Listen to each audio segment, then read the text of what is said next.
सम्मान्य अध्यक्ष महोदय, मार्फत म गृहमन्त्रीज्यूलाई प्रश्न गर्न चाहन्छु। कञ्चनपुरकी निर्मला पन्तको दिन दहाडे भएको जघन्य बलात्कार र हत्या प्रकरणमा लामो समय बितिसक्दा पनि सरकारले दोषी पत्ता लगाई न्याय दिन नसक्नुको कारण के हो?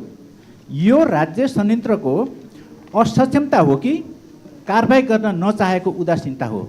सरकारले हाम्रो चेली निर्मलालाई कहिलेसम्म न्याय दिलाउँछ स्पष्ट पार्न म माग गर्दछु। धन्यवाद। माननीय मन्त्रीज्यू। सम्माननीय अध्यक्षज्यू, गृह मन्त्रालयसँग सम्बन्ध विषयमा माननीय सदस्यज्यूहरूबाट उठाइएका प्रश्नहरूको जवाफ दिन उपस्थित भएको छु। सरकार शान्ति सुरक्षा कायम गर्नका लागि निरन्तर लागिरहेको छ। यो गृह मन्त्रालयको मुख्य विषय समेत भएकोले देशमा हुने हत्या, हिंसा, बलात्कार लगायतका अपराधहरूको अनुसन्धान हामीले चरणबद्ध रूपमा गरिरहेको छौँ र माननीयज्यूले उठाउनु भएको विषय एकदमै सेन्सिटिभ छ। यो प्रश्न म हजुरलाई पनि गर्न चाहन्छु, हजुरहरू सत्तामा हुँदाखेरि किन नगर्नु भएको? र अहिले हामीलाई आएर त्यो भारी पकाउँदै गर्दाखेरि म माननीयज्यूलाई के एउटा आग्रह गर्न चाहेँ भन्दाखेरि चाहिँ यो एकदम सेन्सिटिभ विषय हो।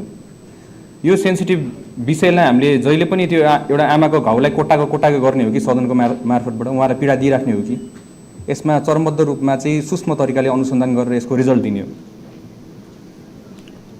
तपाईँ कोही मान्छे बित्दै गर्दाखेरि तपाईँलाई दिनका दिन सम्झाउँदाखेरि तपाईँको राष्ट्रिय स्तरबाट सम्झाउँदै तपाईँलाई मजा आउँछ होला त? तपाईँलाई मनमा शान्ति हुन्छ होला त? यो पनि म हजुरलाई प्रश्न गर्न चाहन्छु। र यसमा म धेरै कुरा बोल्न सक्दिनँ, बोल्दा उचित हुँदैन होला जस्तो लाग्छ। यो अनुसन्धानको विषय हो र यसमा चाहिँ हामीले सूक्ष्म तरिकाले अनुसन्धान गरिरहेछौँ र यसलाई चाहिँ म सम्पूर्ण माननीयज्यूहरूलाई यसलाई चाहिँ अबका हाम्रो प्रतिनिधि सभा, अब राष्ट्रिय सभामा यो प्रश्न चाहिँ नउठाइदिनु हुन म हजुरलाई विनम्र आग्रह गर्न चाहन्छु। कुनै छ भने, यस्तो विषय छ भने मलाई व्यक्तिगत रूपमा आएर सोध्नु होला, माननीय मन्त्रीज्यू यो के भइरहेछ, कसो छ भनेर सोद्धाखेरि पनि फरक पर्दैन। यसको उत्तर मसँग छ, तर मैले जहिले पनि यसरी गरेर एउटा आमाको पीडामाथि चाहिँ मलम लाउनुको साटो चाहिँ बारम्बार यहाँ सदनमा बसेर चाहिँ उहाँको छोरीको सम्झनालाई कोटाइराख्न चाहिँ मेरो नैतिकताले चाहिँ दिँदैन। त्यही भएर मानज्यू माफ पनि माग्न चाहन्छु, यसको बारेमा मैले राम्रोसित उत्तर दिन सक्दिनँ होला, तर हजुरले एकछिनपछि मलाई सोद्धाखेरि म यसको बारेमा विस्तृत जानकारी दिन सक्छु। सबै माननीयज्यूहरूलाई रिक्वेस्ट गरिए चाहिँ हजुर। अर्को कुरा चाहिँ माननीयज्यूले उठाउनु भएको त्यसै गरी हाम्रो बेरोजगारी र गरिबीका कारणले युवामा बढिरहेको चरम निराशा, जसले गर्दा हाम्रो माननीय मन्त्रीज्यू एकछिन अर्को प्रश्न आएको छैन, पालो आउँदैछ। पूरक प्रश्न सोध्न चाहनुभयो भने विषयमा केन्द्रित रही पूरक प्रश्न सोध्न समय उपलब्ध गराउँछु।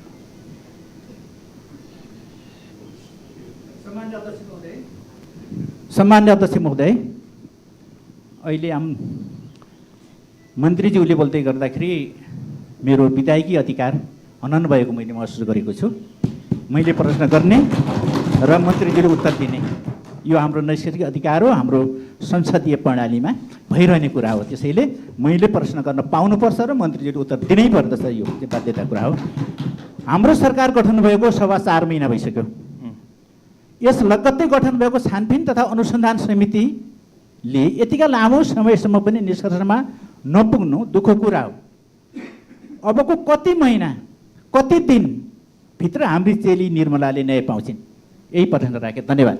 हुन्छ, म यसको उत्तर दिन चाहदिनँ। मान्य मन्त्रीज्यू, म उत्तर दिन चाहदिनँ हजुर त्यसको बारेमा। मान्य सदस्यहरू, अब प्रश्नकर्ता मान्य सदस्य विष्णुबहादुर विश्वकर्मा अर्को प्रश्न सोध्न समय उपलब्ध गराउँछु।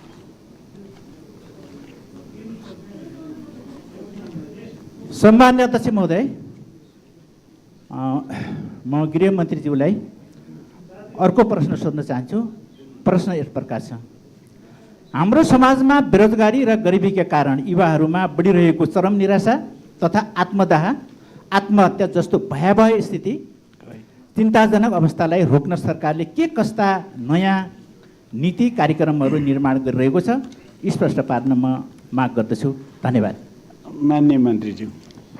हुन्छ, धन्यवाद प्रश्नको लागि माननीयज्यू। यसको बारेमा चाहिँ हाम्रो 3 तहको सरकार मिलेर हामीले काम गर्नुपर्ने हुन्छ।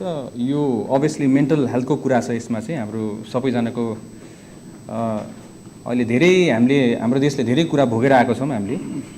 त्यही भएर अहिले चाहिँ अब युवा माझमा पनि अहिले त्यही अनुसारको तपाईँको मेन्टल हेल्थमा अलिकति दबाव पनि सृजना भएको छ, त्यही अनुसारमा निराशा पनि सृजना भएको छ। यसको लागि हामीले 3 तहको सरकार मिलेर हामीले 3 तहको सरकारहरू मिलेर समन्वय गरेर यसमा हामीले एउटा प्लानिङ गरिरहेछौँ। सहकार्य पनि उहाँहरूसँग जारी नै छ र हामीले एउटा हेल्पलाइन पनि राखेका छौँ 1166 मा।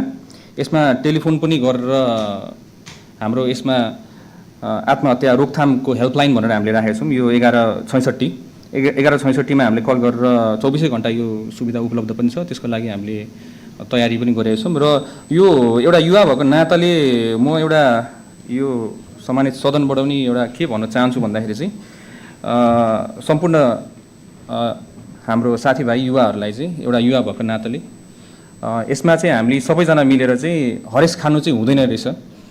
हामीले जीवनमा जति दुःख पायौँ भने पनि त्यो सङ्घर्ष चाहिँ हामीले गरिराख्नुपर्छ। हाम्रो संस्कारले पनि हामीलाई सिकाएको कुरा त्यही नै हो, कहिले पनि हरेस नखानु भन्ने कुरा हो।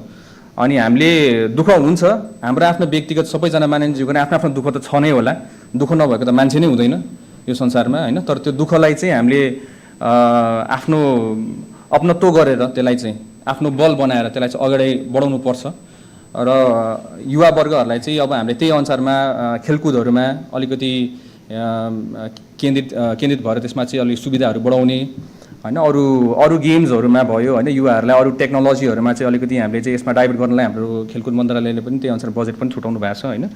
अनि यसमा चाहिँ हाम्रो काम भइरहेछ माननीयज्यू। यसमा मेरो विचारमा सबसे राम्रो कुरा चाहिँ मेरै एउटा इक्जाम्पल लिँदा नि हुन्छ। यो 6-7 महिनामा धेरै नै सङ्घर्ष गरेर आएको एउटा युवा हामी पनि हो र यो भोग्दाखेरि पनि तपाईँको हामी अगाडि बढी नै रहेछौँ र दुःखलाई चाहिँ अपनत्व गरेर चाहिँ हामी अगाडि बढ्नुपर्छ भन्ने चाहिँ म एउटा सन्देश पनि दिन चाहन्छु यो सम्मानित सदन मार्फतबाट। र हामीले अहिले यो भनिहाल्यो माननीयज्यू, यसमा चाहिँ हामीले 3 तहको सरकार मिलेर चाहिँ हामीले यसमा काम गरिरहेछौँ। समन्वय पनि त्यही अनुसारमा, सहकार्य पनि त्यही अनुसारमा भएको छ। हजुर, धन्यवाद हजुर।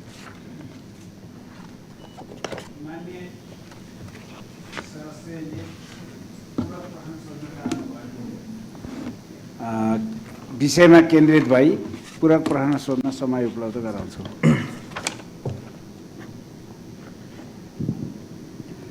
सम्मान्य अध्यक्ष महोदय मार्फत म गृहमन्त्रीज्यूलाई पूरक प्रश्न सोध्न चाहन्छु कि 3 तहका सरकारले थप प्रयास गर्ने, मनोवैज्ञानिक परामर्श गर्ने भन्ने कुरा पनि आयो, खेलकुद खेलाउने भन्ने कुरा पनि आयो।